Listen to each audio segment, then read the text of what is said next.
ఒక్కటే జీవితం స్నేహాలే ఓ వరం కరిగే ఈ క్షణం చేసేరా జ్ఞాపకం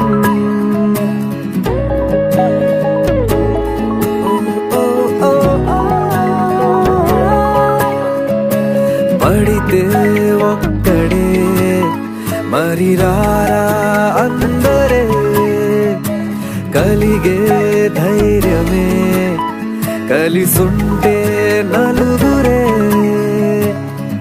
కష్టం నష్టం ఏది రాని స్నేహం నీలో బలం కదా ఓసారొస్తే పోనే పోని వరం ఇదే ఇదే ఇదే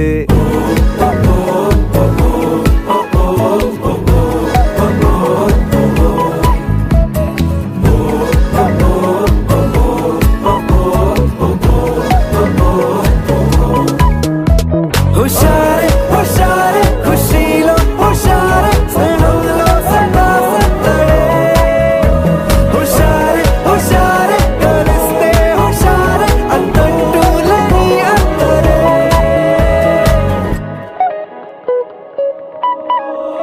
మొహమాటం అనుమాటే చెరిపేసి చనువే ప్రతిమాలు బెదిరించి చొరవే వద్దన్నా విసిగించి చెలిమే ఎప్పుడైనా విడిపోని గుణమే నవ్వింకా ఆగేనా నలుగురిలో బాధేది రాదింకా పరుగులలో నచ్చిందే చేసేటి సమయములో అడ్డేది రాదింకా హృదయములో ఇదే ఇదే స్నేహం కదే ఇదే ఇదే వరం ఇదే ఇదే ఇదే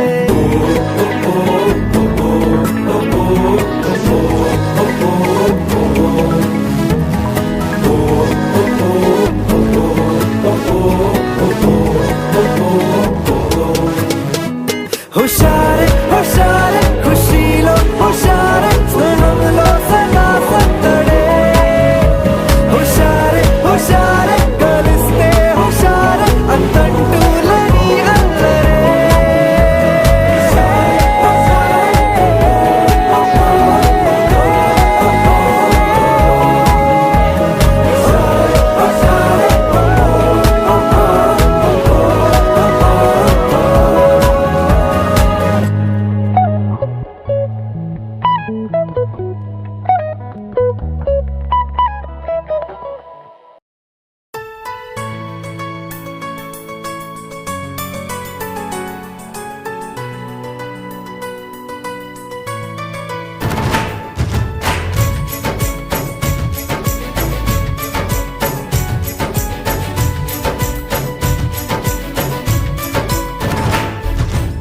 ఫ్రెండ్షిప్పే తీయని పుష్పం ఫ్రెండ్షిప్పే గుండెల శ్వాసం ఫ్రెండ్షిప్పే ఎప్పుడు ఆనందం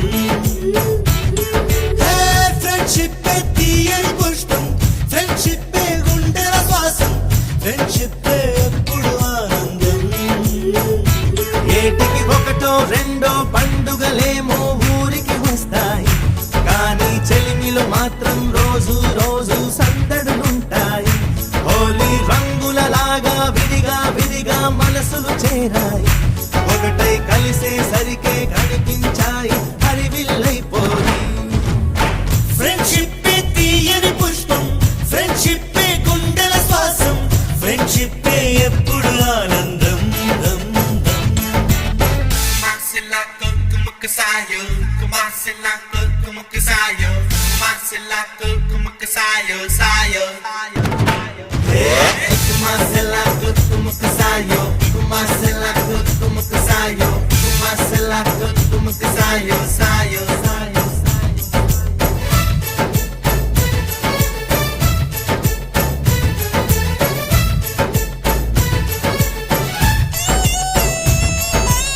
స్నేహం అను నదిలోన లోతుల్లో మునిగాము ఆ చోటే అమ్మ నాన్న ప్రేమను చూసాము ఎన్నెన్నో బంధాలు ఆస్తులు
కీర్తిశేషులు శివరాజయ్య సార్ గారికి ఆత్మశాంతికై 2 నిమిషాలు మౌనం పాటించాం.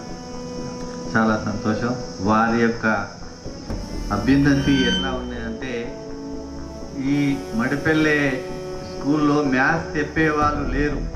అసలు ఇంజనీర్ లైన్లు తర్వాత ఇక్కడ కూడా ఎంతోమంది బాగా బాగుపడ్డారు. మ్యాథ్స్ అనేటువంటిది సార్ వచ్చిన తర్వాతనే మడిపల్లెకు ఒక అలంకారం, మంచి అభివృద్ధి అనేటువంటిది జరిగింది. వారికి ఆత్మశాంతి కావాలని కోరుకుంటూ, ముఖ్యంగా వారు ఈ మడిపల్లెకు రావడం మడిపల్లె అదృష్టం అని కూడా నేను భావిస్తున్నాను. వారితో పాటు నేను కూడా 8 ఏళ్ళు పనిచేసిన కనుక వారి గుణగణాలు కానీ సౌమ్యుడు, సాధుశీలి, రుజువర్తనుడు, ఏదైనా తప్పు చేస్తే వెంటనే వచ్చి ఆయన అట్లా అని చెప్పి 2008, 2009 సంవత్సరం అత్యంత కృషి చేసి మరి ఈ కార్యక్రమం విజయవంతం కావడానికి చేసిన మీ అందరికీ ప్రత్యేకంగా మా ఉపాధ్యాయ బృందం తరఫున ధన్యవాదాలు తెలుసుకుంటున్నాము.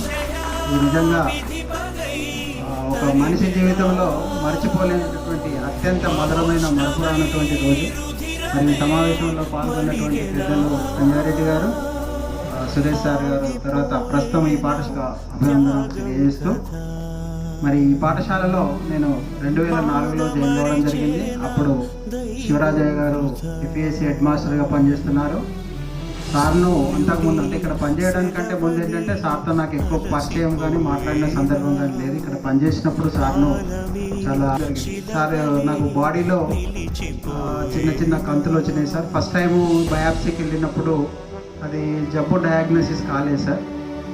తర్వాత మళ్ళీ వచ్చినప్పుడు చేస్తే క్యాన్సర్ అని వచ్చిందన్నప్పుడు మేమంతా కూడా ముఖ్యంగా చాలా హఠాత్పరిమాణానికి గురైనాం. నిజంగా అది ఒక బాధాకరమైనటువంటి రోజు. ఆ రోజు సాయంత్రం నేను సార్ వాళ్ళ ఇంటికి కూడా వెళ్ళిన. చాలాసేపు వాళ్ళ భార్యతో పిల్లలు లేరు ఇంట్లో, భార్యతో ఇద్దరు కొంచెం వాళ్ళ పాపం వాళ్ళ భార్య కూడా కన్నీళ్ళు పెట్టుకున్నది. నాకు చాలా బాధేసింది. ఒక చాలా గొప్ప విషయం ఏంటంటే, చాలా కొంతమంది ఏంటంటే ఒక జబ్బు వచ్చినప్పుడు మనం కుంగిపోతూ ఉంటాం. ఆ కుంగిపోవడం వల్ల ఏమవుతుందంటే ఆ రోగం యొక్క తీవ్రత ఎక్కువైపోయి తొందరగా దాని యొక్క పరిణామాలు చాలా చెడుగా ఉంటాం. కానీ నేను సార్ దగ్గర గమనించినటువంటి విషయం ఏంటంటే, సార్ అంతా జబ్బు చేసినా కూడా తర్వాత తన విధులను ఒక క్రమ పద్ధతిలో కొనసాగిస్తూ ఒక ఆత్మస్థైర్యంతో, అంటే నాకు తెలిసి నేను చిన్నప్పటి నుంచి దాంట్లో గమనించే ధైర్యంతో ఎదుర్కొన్నాను. ఈ విషయాన్ని నేను చాలా సందర్భాలలో చాలా మందికి చెప్పడం జరిగింది. ఇట్లాంటి దుష్పరిమాణం గమనించినప్పుడు మిత్రుల దగ్గర, కుటుంబ సభ్యుల దగ్గర కానీ, లేకపోతే రిలేషన్లో కానీ, స్నేహితుల దగ్గర కానీ చెప్పడం జరిగింది. ఈ సందర్భంగా నేను ఒకటే కోరుకుంటున్నా, వారు ఇప్పుడు లేరేపటికి కూడా వారి యొక్క కుటుంబానికి, వారి యొక్క సతీమణికి, వారి యొక్క పిల్లలకు భగవంతుడు అన్ని రకాలుగా ఆయురారోగ్యాలు, ఐశ్వర్యాలు ఇవ్వాలని, వాళ్ళంతా కూడా ఆనందమైన జీవితాన్ని గడపాలని కోరుకుంటూ, ఈ అవకాశం ఇచ్చినటువంటి అవకాశం రావడానికి, అంటే సార్ యొక్క అంత్యక్రియలకు నేను హాజరు కాలేకపోయినా కానీ ఈ సందర్భంగా ఇట్లా తెలుపుకోవడం, ఆ అవకాశాన్ని ఇచ్చినటువంటి వాళ్ళు మీరు.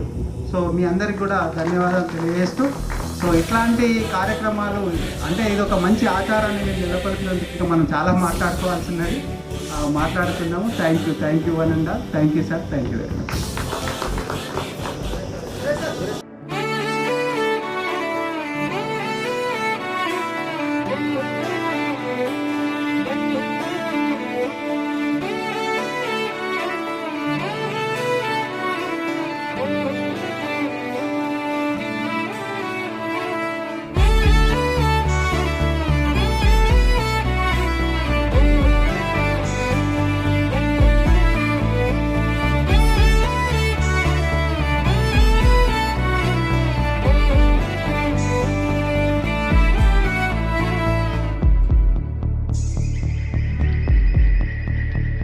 కనులకు తెలియని కలలను కంటున్నా,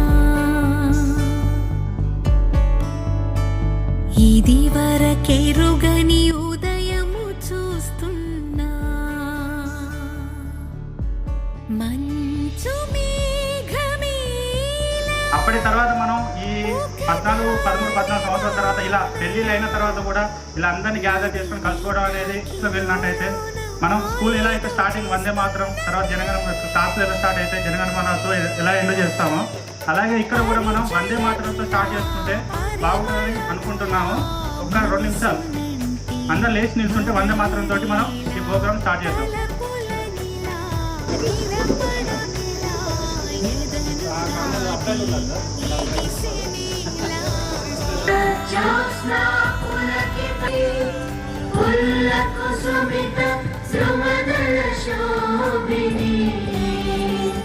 సుహాసిని సుమధుర భాషిని మాతరం వందే మాతరం వందే మాతరం.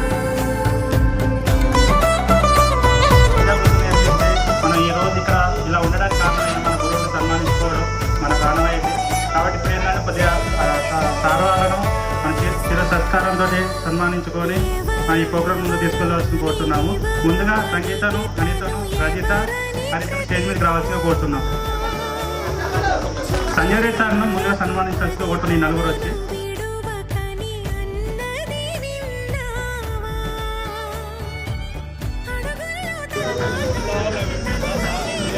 మనకు చాలా రోజులు గుర్తుండే అవకాశం. ఎందుకంటే 13-14 సంవత్సరాల తర్వాత మన పిల్లలు సార్వాలు రావడం జరిగింది.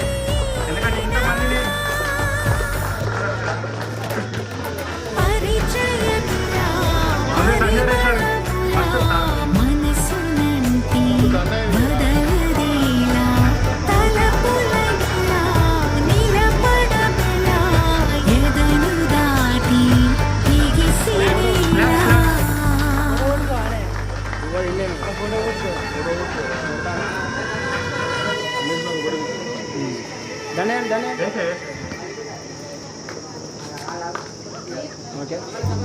చాలా థ్యాంక్ యూ సార్.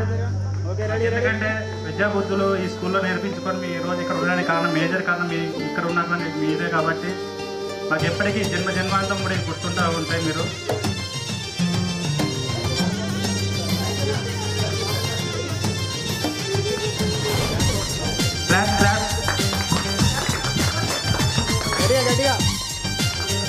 మన ఫిజిక్స్ మాస్టర్ మన బాహుబలి రవీంద్ర సార్ గారిని రావాల్సింది కోరుతున్నాము. సన్మానించాల్సిందిగా సంజయ్, మానస, మౌనిక, సంతోష్ మాత, రజిత బ్రహ్మదేవుని ముంగిట రెండు ఆత్మలు కోరుకున్నవి ఓవరం.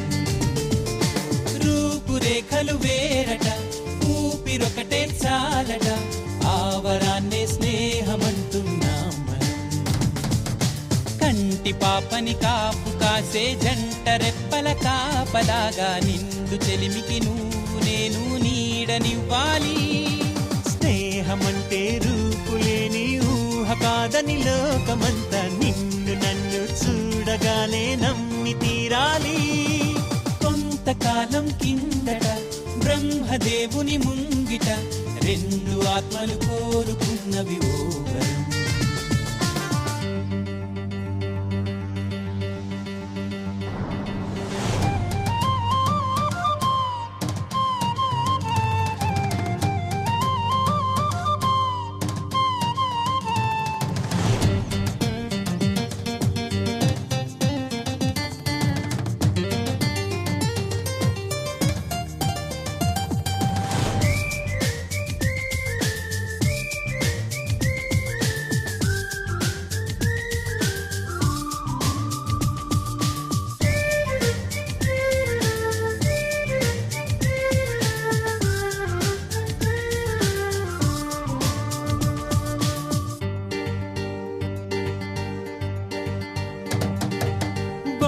బొరుసులేని నాణానికి విలువుంటుందా?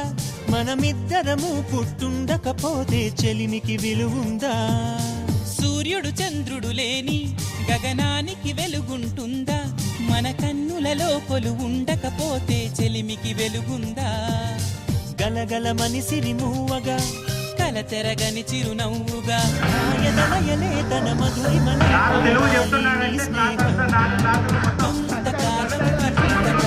బ్రహ్మదేవుని రెండు ఆత్మలు కోరుకున్నవి ఓవరం.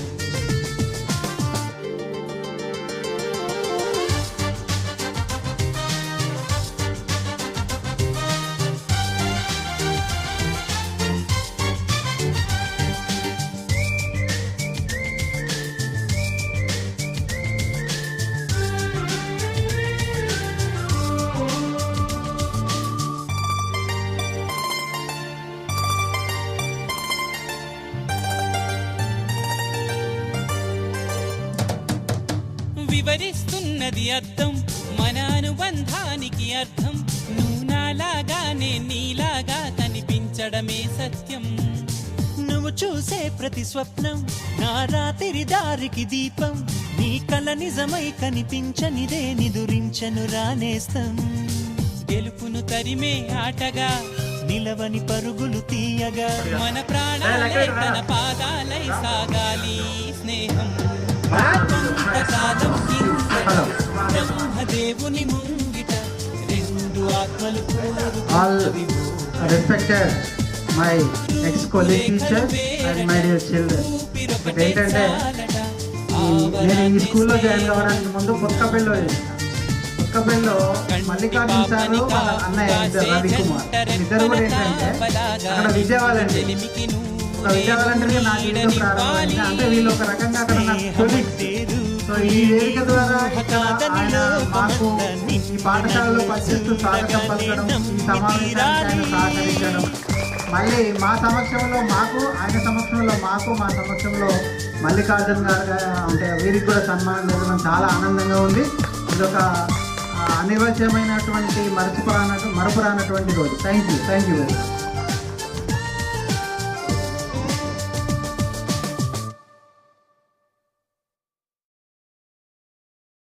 నీకోసం మిగిలానా నేనెవరో మరిచానా నీడలే కదిలానా నీ వల్లే కదిగానా నా కోసం నేను లేనా మోసంతో నువ్వేనా ఏమంటే ఇంతేనా కాదన్నా వింటేనా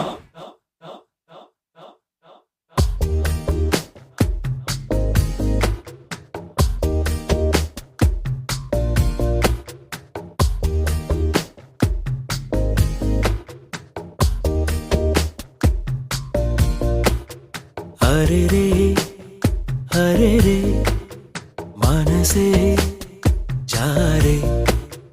हरे रे वरसे मारे. ఇది వరకెప్పుడు లేదే ఇది నా మనసే కాదే. ఎవరేమన్నా వినదే తనదారేదో తనదే.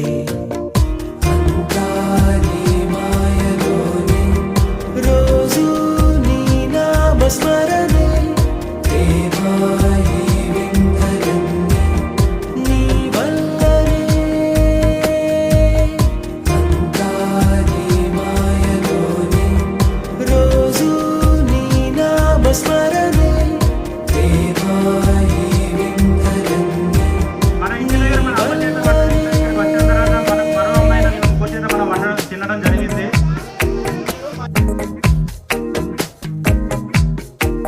స్నేహమేగా జీవితం అనుకున్నా ఆజమేగా ఆశలే కనుగొన్నా. మలుపులు ఎన్నైనా ముడిపడిపోతున్నా. ఇక సెకనుకెన్ని నిమిషాలు అనుకుంటూ రోజు గడపాల మది కోరు. I call your attention please. అందరు కూడా వినండి. నేను ఈ పాఠశాలలో జాయిన్ అయిన తర్వాత బహుశా 1 సంవత్సరం తర్వాత అనుకుంటా మిడ్ డే మీల్ స్టార్ట్ అయింది ఇక్కడ. అప్పుడు అనుకునేవాడిని రోజు ఒక 150 మందికి 140 మందికి భోజనాలు పెట్టాలంటే ఎంత కష్టమైనటువంటి పని. మరి భోజనాల వల్ల ఎంత సమయం వేస్ట్ అవుతుందో, అసలు క్లాసెస్ మధ్యాహ్నం నడుస్తాయో నడవో అనేటువంటి ఒక అనుమానం ఉండేది నాకు. కానీ ఇప్పటికీ ఎప్పుడు కూడా మర్చిపోలేనటువంటి ఒక ద్వయం ఏంటంటే ఇక్కడ ఉన్నటువంటి లక్ష్మి గారు, తర్వాత పద్మ గారు. నేను ఇప్పటికీ మర్చిపోను. ఎందుకంటే నేను చాలా స్కూళ్ళు తిరిగాను. ఏ స్కూల్లో అందరూ కూడా వినాలి. అంటే ఎట్లా ఉంటుంది మిగతా స్కూళ్ళల్లో పరిస్థితి అనేది మీరు వినాలి. అన్ని స్కూళ్ళల్లో నేను చూస్తూ ఉన్నా, చాలా స్కూల్ మరపురానటువంటి వ్యక్తులు వీళ్ళిద్దరు. ఎంత అనుకోగా ఉండేవాళ్ళు అని అంటే వీళ్ళ కోసం నేను అప్పుడప్పుడు కూరగాయలు కూడా తీసుకొచ్చుకోండి జమ్మిగుట్ట నుంచి. మీకు గుర్తుండి ఉంటుంది. ఒకరోజు కూర్చోండి ఒకరోజు ఏదో సంథింగ్ జరిగిన కొద్దిగా కోపం వచ్చి నేను వచ్చి ఇక్కడ కంప్యూటర్ రూమ్ ఉండేది కదా, కంప్యూటర్ రూమ్ లో కూర్చుంటే నేను భోజనం చేయలేదని ఇగో ఈ మా తల్లి కంటే ఎక్కువ వచ్చి నన్ను 10 మిలాడు తీసుకెళ్లి భోజనం తినిపించింది. ఆ రోజులు నిజంగా కూడా మర్చిపోలేము, చాలా గొప్ప వాళ్ళు. ఏ రోజు